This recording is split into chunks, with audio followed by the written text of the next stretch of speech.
Good morning students, मेरा नाम नरेश बाटला है। जैसा कि आप जानते हैं कि मैं ब्रेन डेवलपमेंट ट्रेनर हूं। आज मैं आपके लिए एक बहुत अच्छा कोर्स लेकर आया हूं जिसका नाम है मेमोरी इंप्रूवमेंट कोर्स।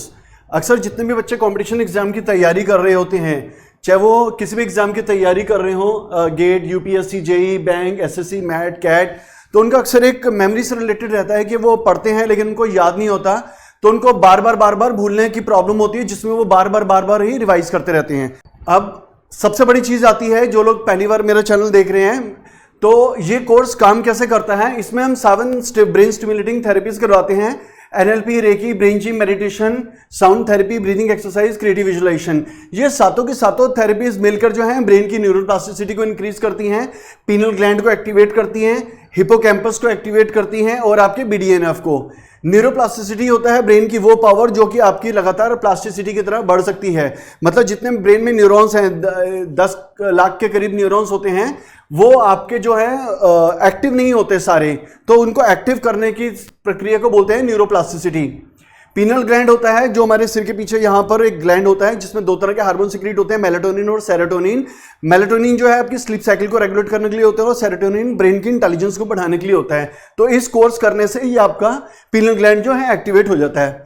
उसके बाद होता है हिपोकैम्पस। एक ब्रेन में यहाँ पीछे की साइड एक ऐसे कर्व शेप का एक ऑर्गन बना होता है, कर्व शेप का यहाँ पीछे की साइड, जो कि हमारे मेमोरी और अटेंशन के लिए बहुत रिस्पॉन्सिबल होता है। जितनी भी हम चीजें याद करते हैं और हमें एक बार में याद हो जाती हैं, वो सारी हमारा हिपोकैम्पस जो है ग्लैंड एक्टिवेट होना चाहिए, तभी वो चीजें एक्टिवेट होती हैं। बीडीएनएफ मतलब होता है ब्रेन डिराइव न्यूरोट्रॉफिक फैक्टर्स। ये जो हमारे ब्रेन के साइनेप्स होते हैं, ये उनके क्रिएशन के लिए यूज होता है, जिसको दूसरी लैंग्वेज में बोलते हैं न्यूरोजेनेसिस। यानी कि न्यूरोप्लास्टिसिटी जो एग्जिस्टिंग है उनको यूज कर रहे हैं, न्यूरोजेनेसिस हैं जो नए क्रिएट करने हैं। तो नए न्यूरॉन्स भी ब्रेन में क्रिएट होते हैं और जो साइनेप्स के बीच में सिग्नलिंग होती है, आप देख रहे हैं इधर, वो और ज्यादा स्ट्रांग हो जाती है, जिससे नए न्यूरॉन्स क्रिएट होते रहते हैं। और ये कोर्स मेरे और आपके जैसे लोगों ने नहीं किया, ये वर्ल्ड के 80 देशों के न्यूरोसाइंटिस्ट ने मिलकर क्रिएट किया है। वो कहते हैं अगर ब्रेन को स्पेसिफिक तरीके से ट्रेनिंग दी जाए 2 से 6 महीने की, तो हमारी ब्रेन पावर जो है 2 से 5 गुना तक ज्यादा बढ़ सकती है। और ये कोर्स जो है IBRO से अप्रूव्ड है। इंटरनेशनल ब्रेन रिसर्च ऑर्गेनाइजेशन एक ऑर्गेनाइजेशन होती है, जितने भी ब्रेन के कोर्सेज होते हैं उनको वो स्टैंपिंग करती है कि हाँ ये कोर्स जो है सही है, काम करता है, तभी ये 80 देशों में चल रहा है, नहीं तो लोकलाइज्ड होकर ही रह जाता।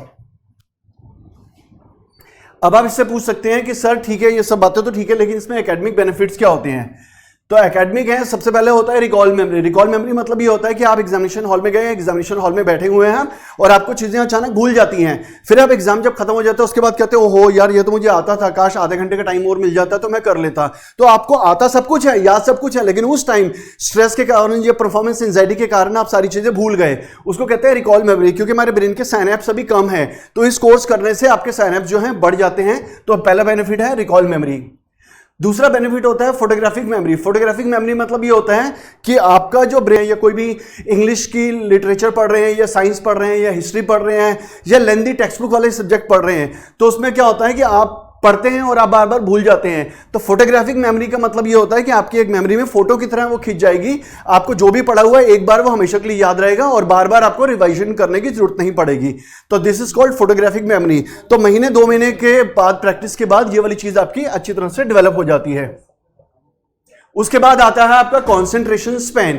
कॉन्सेंट्रेशन स्पैन मतलब ये होता है कि आप 1 घंटा पढ़कर थक जाते हैं, बोर जाते हैं, फिर आप इस कोर्स के करने के 1 महीने 2 महीने के बाद आप 2 घंटे 3 घंटे 4 घंटे भी लगातार पढ़ पाएंगे बिना थके और बिना बोर हुए। That is called concentration span. उसके बाद आता है आपका ग्रैस्पिंग पावर। ग्रैस्पिंग पावर मतलब ये होता है कि अगर जो वीक स्टूडेंट हैं उनको एक बार में समझ नहीं आती कभी क्लास में चीजें, तो उनको 3 बार 4 बार 5 बार 6 बार समझनी पड़ती हैं। तो इस कोर्स करने के 1.5-2 महीने के अंदर जो है, और वो आपकी ग्रैस्पिंग पावर इंप्रूव हो जाएगी। आपको एक ही बार में समझाई हुई चीज समझ आ जाएगी। तो आपको इंडिया में 30% लोगों को अक्सर ये प्रॉब्लम रहती है ग्रैस्पिंग पावर की। तो इस कोर्स करने से आपकी ग्रैस्पिंग पावर भी ठीक हो सकती है। उसके बाद आता है हॉट्स। हॉट्स मतलब होता है हाई ऑर्डर थिंकिंग स्किल। जितने भी लोग इंटेलिजेंट हैं, ब्राइट स्टूडेंट हैं या टॉपर हैं उनको क्या होता है, या जॉब कर रहे हैं जो, और उनको क्या होता है कि मैनेजर हैं, एग्जीक्यूटिव है, उनको बहुत ज़्यादा ब्रेन पावर की जरूरत चाहिए होती है और क्रिएटिविटी चाहिए होती है। इस कोर्स करने के 2 से 3 महीने के अंदर आपकी हाई ऑर्डर थिंकिंग स्किल्स और क्रिएटिविटी जो है बहुत ज़बरदस्त तरीके से बढ़ती है, और आपके अंदर प्रॉब्लम सॉल्विंग एबिलिटी और डिसीजन मेकिंग पावर जो है वो बढ़ जाती है। और आप जब भी ब्रेनस्टॉर्मिंग सेशन में बैठेंगे तो आप देखेंगे आप पूरे ग्रुप को ज़्यादा लीड करने लग जाएंगे, लेकिन इसमें टाइम लगता है, 2-3 महीने कम से कम आपको लगेंगे। उसके बाद इसमें आता है स्लीप एंड लेजीनेस। अक्सर देखा गया है कि बच्चे जो हैं पढ़ाई करते टाइम, स्पेशली जो कंपटीशन एग्जाम की तैयारी कर रहे हैं, वो 6 घंटे तक किताब लेकर बैठे रहते हैं, लेकिन एक्चुअल में 2 या 3 घंटे का ही उनके दिमाग में जा पा रहा है। बाकी टाइम या तो उनको नींद आ रही है या आलस आ रही है, तो इसके कारण उनकी प्रोडक्टिविटी बहुत ज़्यादा कम हो जाती है। तो ये कोर्स करने के 2-3 महीने के अंदर आपकी प्रोडक्टिविटी हाई हो जाएगी। अगर आप 6-8 घंटे पढ़ रहे हैं तो एक्चुअल में आपके दिमाग में 6-8 घंटे वाली चीज़ें जा रही हैं, तो इसको कहते हैं एनहेंस प्रोडक्टिविटी, तो जो कि हमारे इन कोर्स में अवेलेबल है ये फीचर भी। अब क्वेश्चन ये आता है कि सर ये नालायकों के लिए कोर्स है, एवरेज बच्चों के लिए है कि होशियार बच्चों के लिए है? देखिए, वीक बच्चों के लिए भी बहुत सूटेबल है ये कोर्स, क्योंकि उनकी ब्रेन पावर जो है 2 से 3% होती है। तो जैसे वो कोर्स करेंगे 1-2 महीने के बाद 3%, 4%, 5%, 6% होनी शुरू हो जाएगी। तो नो डाउट ये सभी एवरेज वाले बच्चों को भी कोर्स करना चाहिए। नाउ द क्वेश्चन कम्स कि ब्राइट बच्चे मुझसे बोलते हैं कि सर ये कोर्स हमारे लिए है, ये तो सिर्फ कमजोरों के लिए है, दिमाग में जिनको प्रॉब्लम है। No, it is not so, क्योंकि जो इंटेलिजेंट बच्चे हैं, यूनिवर्सिटी के टॉपर हैं या स्कूल के टॉपर हैं या हर चीज़ में 95-98 नंबर ही लाते हैं, उन लोगों की ब्रेन पावर जो है 7-8% होती है। लेकिन 3 डिग्रीज होती है ना, good, better, best, there is always scope to be better than best. ये बच्चे जो हैं ब्राइट, ये वीक स्टूडेंट से ज़्यादा इंटेलिजेंट हैं। तो आप कंपेयर वीक से मत करिए कि आप ज़्यादा इंटेलिजेंट, आपको कोर्स करने की जरूरत नहीं है। आप अपने राइट साइड वाले लोगों से कंपेयर करिए कि जितने भी साइंटिस्ट होते हैं, दे यूज 15 से 17% ब्रेन पावर यूज करते हैं। तो आप ब्राइट बच्चे ये डिसाइड कीजिए कि आप अपने राइट वाले लोगों से कंपेयर करेंगे या लेफ्ट वाले लोगों से कंपेयर करेंगे। तो अगर आप राइट वाले लोगों से कंपेयर करते हैं तो that is the right choice, और आप लेफ्ट वालों से कंपेयर मत करिए, ठीक है? So there is always a scope to be better than the best.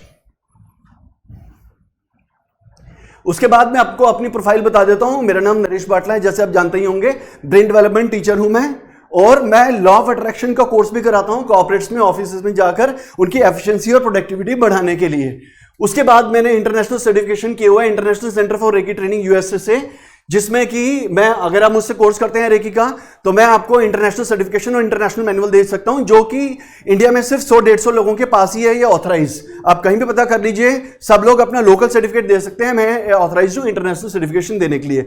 उसके बाद मैंने रेकी में अपोलो हॉस्पिटल में काम किया हुआ एज ए रेकी कंसल्टेंट, जो कि दिल्ली में मथुरा रोड में है। उसके बाद विमेंस हॉस्पिटल है, Vidyasagar institute for mental health and neuro sciences, वहां भी मैंने एज ए रेकी कंसल्टेंट काम किया है। 20 साल का मेरे को एक्सपीरियंस है रेकी में, और मैं ज्यादातर न्यूरोलॉजिकल और साइकेट्रिक प्रॉब्लम ही ठीक करता था वहां पर, और 15,000 से ज्यादा केसेस में ऑलरेडी अब तक ठीक कर चुका हूं।